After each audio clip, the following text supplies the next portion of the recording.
오늘 본문은 신명기 17장의 말씀입니다. 하나님께서는 이스라엘 백성들에게 이렇게 말씀하십니다.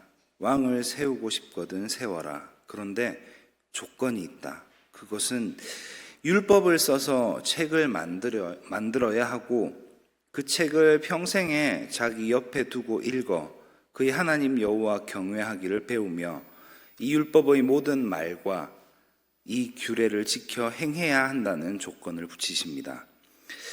오늘 말씀대로 왕은 기록된 율법책을 항상 소유하고 있어야 합니다. 더 나아가 왕은 기록된 율법책을 날마다 읽어야 합니다. 이것이 하나님께서 왕에게 요구하는 가장 중요한 임무라는 것입니다. 왕이 평생 율법을 읽어야 하는 목적은 바로 배우기 위함입니다. 무엇을 배우기 위함입니까? 첫째로 하나님 여호와를 두려워하는 것을 배워야 합니다. 왕은 하나님의 대리 통치자일 뿐입니다. 하나님께서 선택하신 대리인으로서 하나님을 마땅히 두려워하는 것을 배워야 한다는 것입니다. 둘째로 왕도 이 토라의 법규들을 준수하는 것을 배워야 한다는 것입니다. 왕이라고 해서 예외가 될 수는 없는 것입니다. 율법에 순종하는 것은 왕에게도 부과된 임무 중의 하나입니다. 왜냐하면 왕은 신정정치 대리인으로서 하나님의 법 아래에 마땅히 있어야 하는 것입니다. 셋째, 왕도 율법을 행하는 것을 배워야 합니다. 두 번째와 세 번째는 순종을 강조하고 있습니다.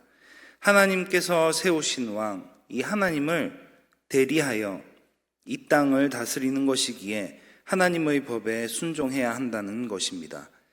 모세는 요단강을 건너 가나안 땅으로 들어가려는 이스라엘 민족에게 계속해서 율법에 순종해야 한다는 것을 강조하고 있습니다.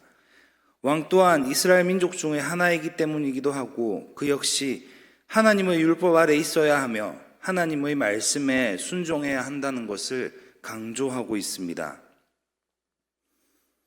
이스라엘의 왕이지만, 이 세상의 왕이지만, 이스라엘 민족 중에서 가장 높은 위치에 있는 왕이지만, 그 또한 하나님의 율법 아래에 있어야 하며 하나님의 말씀에 순종해야 하는 이유는 그렇게 해야만 그의 마음이 그의 형제 위에 교만하지 않을 수 있기 때문입니다. 왕은 거만한 생각 또는 건방진 마음을 갖지 않도록, 교만하지 않도록 율법을 읽고 지켜야 한다고 말씀해 주십니다. 이 명령에서 떠나 좌로나 우로나 치우치지 아니하리니. 계명을 떠나서 좌로나 우로 치우치는 것은 하나님께서 세워주신 기준을 벗어난다는 말입니다. 자동차가 만들어진 길을 따라서 교통법규를 지키며 가야 사고가 나지 않는 것처럼 기차가 선로를 벗어나지 않고 가야 안전하게 목적지에 도착할 수 있는 것처럼 왕은 하나님의 계명을 따라 살아가야 올바르게 살아갈 수가 있다는 것입니다. 왕이 하나님의 명령에 순종하고 그 율법을 잘 지켜 행하게 되면 하나님께서 약속해 주시는 복이 있습니다. 바로 이스라엘 중에서 그와 그의 자손이 왕위에 있는 날이 장구하리라 라는 이 하나님의 약속이 이루어진다는 것입니다. 오늘 우리는 왜 이 말씀을 듣고 있어야 합니까? 그것은 바로 하나님께서 우리를 왕 같은 제사장으로 이 땅 위에서 살아갈 수 있도록 세워주셨기 때문입니다. 하나님께서 만드신 이 세상을 다스리며 살아갈 수 있도록 우리 모두를 만물의 영장이라 불리는 지위로 만들어 주셨습니다. 하나님의 마음에 합당한 통치자는 하나님의 말씀을 가까이 하는 사람입니다. 왕은 자신의 뜻과 소원을 실현하기 위해 살아가는 사람이 아닙니다. 하나님께서 기대하시는 것을 반영해서 백성을 다스리는 대리자일 뿐입니다. 하나님을 대리하여 통치하기 위해서는 말씀을 날마다 부지런히 읽고 또 묵상해야 합니다. 이것뿐만 아니라 왕은 하나님의 말씀에 순종하며 살아가기 위해서 힘써야 합니다. 왕이 그 자리에 있을 수 있는 것은 하나님께서 세워주셨기 때문이라는 것을 기억해야 합니다.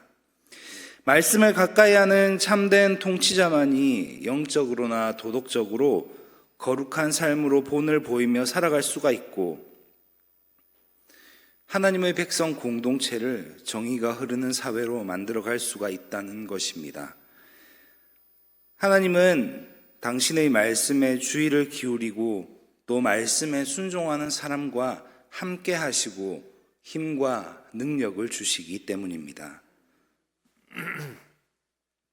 세계적으로 존경받는 지도자들 중 한 사람인 미국의 링컨 대통령은 다른 대통령들보다 많은 지식을 가지지도 않았고 막강한 경제력을 가진 사람도 아니었습니다.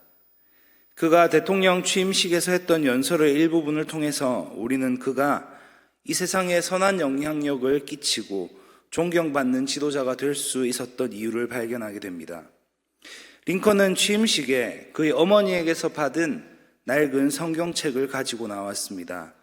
그리고 자신이 성경 말씀대로 살아왔기 때문에 하나님께서 자신을 대통령의 자리까지 이끌어 주셨다고, 자신은 앞으로도 성경 말씀을 따라 이 나라를 이끌어 갈 것이라고 밝힌 바가 있습니다.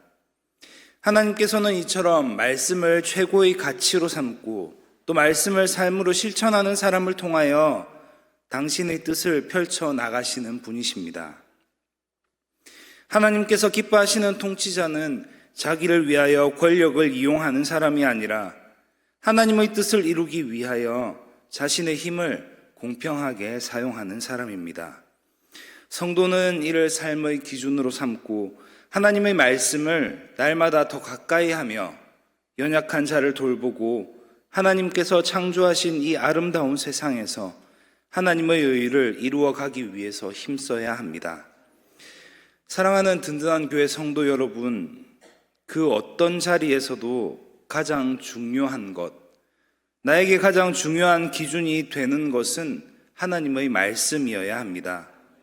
하나님의 말씀에 깨어 좌로나 우로나 치우치지 아니하여 하나님께서 세워주신 자리에서 오래오래 그 복을 누리며 살아가시는 왕같은 제사장, 복된 주의 백성들이 되시기를 소망합니다. 기도하겠습니다. 하나님, 오늘 신명기 17장의 말씀을 통하여 나에게 가장 중요한 기준이 무엇인지를 알아가기를 원합니다. 하나님, 우리의 눈과 우리의 마음을, 우리의 생각을 지켜주시옵소서. 하나님의 말씀이 내 삶의 기준이 되어 하나님을 경외하는 삶을 살아가게 하여 주시고, 겸손한 마음으로 좌로나 우로나 치우치지 않고 하나님께서 세워주신 자리에서 하나님의 영광을 위하여 오래오래 그 은혜를 누리며 살아가는 우리 모두가 되게 하여 주시옵소서. 장향이 원로 목사님을 위하여 기도합니다. 하나님, 항암 치료 가운데에 목사님의 건강을 지켜주시고 이전보다 더 영육이 강건케 하여 주시옵소서.